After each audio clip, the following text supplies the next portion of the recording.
na mambo hayo yote ni kwa ajili ya mustakabali wa mkoa wetu, na pia kushauriana na watu ambao pia wanatoka kwenye line na wanapotoka.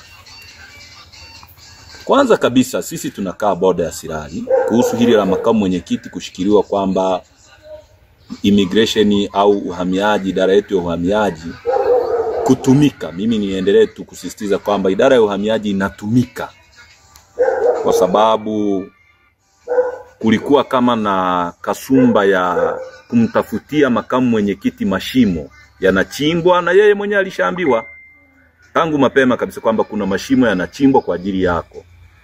Na amekuwa mtu ambaye amekuwa na umakini mkubwa sana kutokuingia kwenye ugomvi ambao hauna msingi, lakini hajaacha kukaa kwenye line yake ya kusimamia ukweli ambao ndio nature yake na ndivyo alivyozaliwa.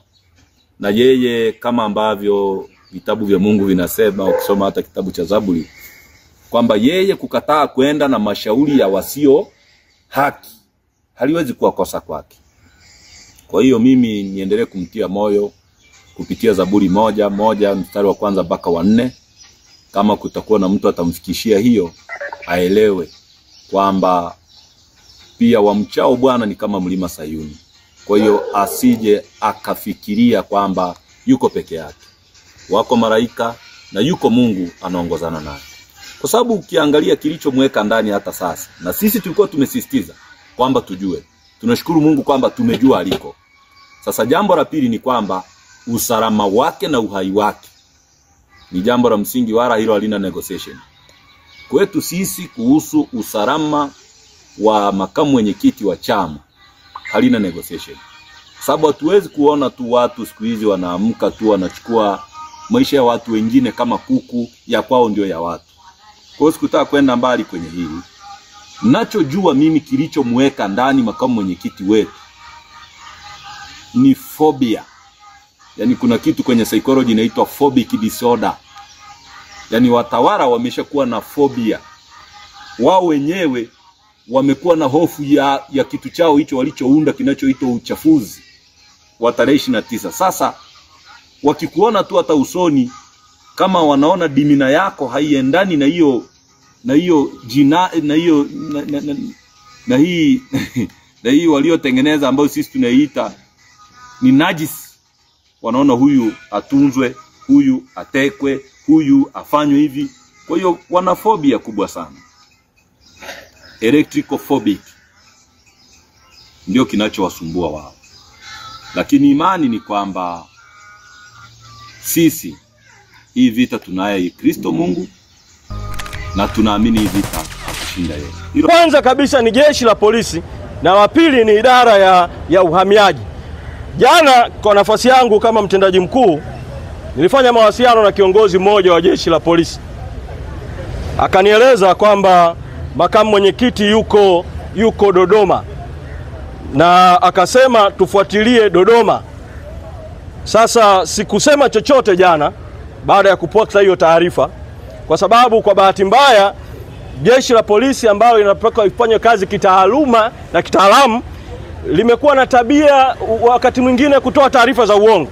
Kwa sababu juzi walimpa mkurugenzi wetu wa sheria na haki za binadamu, wakili Gaston Garubimbi, walimpa taarifa kwamba makamu mwenyekiti Heche yuko jana. Tuliamua kwanza tuifanyie kazi kwa kina, wakati tukilitaka bado jeshi la polisi litoe taarifa, na jana usiku tukapata hakika kwamba yuko Dodoma, na akaweza kufikiwa na mmoja wa wanafamilia. Na leo tukafanya tena ufuatiliaji kuhakikisha kwamba anapata haki zake zote inavyostahili. Toka asubuhi tulituma wakili, alikuwepo pale na hakupewa haki ya kumuona katika kituo cha polisi ambacho jana mpaka usiku alikuwepo. Mpaka inafika saa 8 mchana wakili alikuwa hajapewa nafasi ya kumuona. Baadaye tukiwa tunaendelea na shauri hili tulilokuwa tunaendelea sasa, nimepata taarifa kwamba idara ya uhamiaji, na nayasema haya kwa sababu mamlaka zinazotakiwa zitoe taarifa mpaka sasa hazijatoa taarifa, kwamba idara ya uhamiaji afisa wao amefika pale kituo cha polisi kwa kile kinachoitwa kufanya mahojiano na makamu mwenyekiti Mheshimiwa John Heche.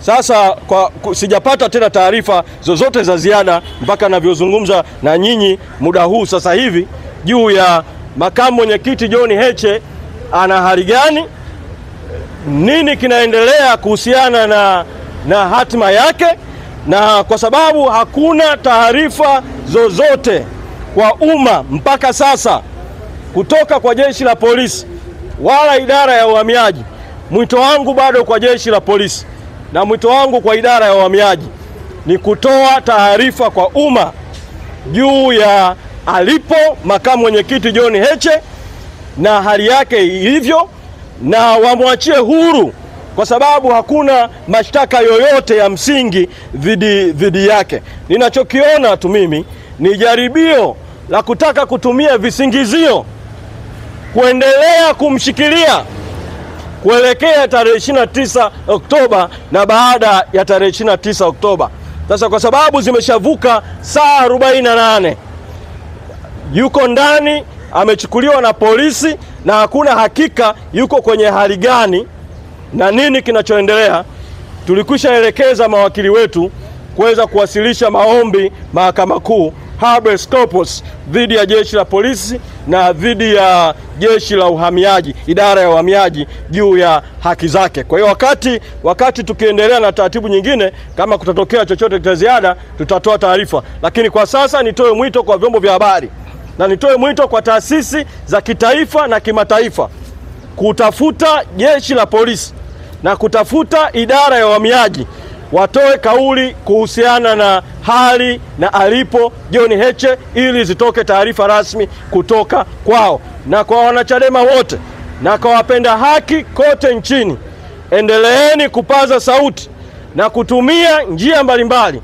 kuendelea kutaka Mheshimiwa John Heche apate uhuru wake. Kwa hiyo niwashukuru sana wanahabari na niwashukuru sana wanachadema na wapenda haki mliokuja kwenye kesi hii, na niwaombe, mimi nitaomba niondoke kwa ajili ya kuendelea kupiga simu kufuatilia kuhusiana na swala la mwenyekiti John Heche na masuala mengine, lakini kwa kuwa kuna shauri limetajwa linaendelea kwenye ukumbi namba 1 la Humphrey Polepole, na waomba mrejee kwa ajili ya kufuatilia shauri hilo, kwa sababu uvunjaji wa haki mahali pamoja ni uvunjaji wa haki mahali kote.